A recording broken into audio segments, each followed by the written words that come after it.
Hello there.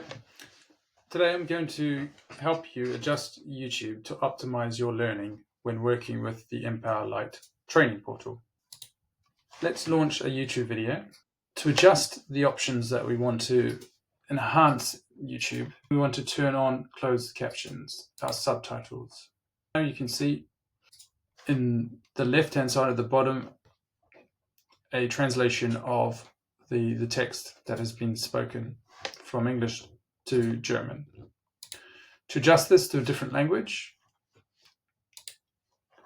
come into the subtitles, click on Auto Translate, choose the language that you wish.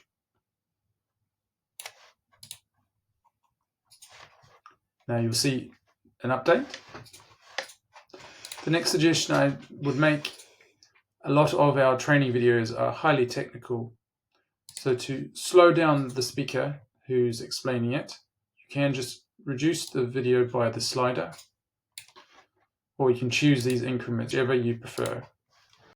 Those are the two options for YouTube videos that I suggest to get the most out of your training experience using the Empower portal.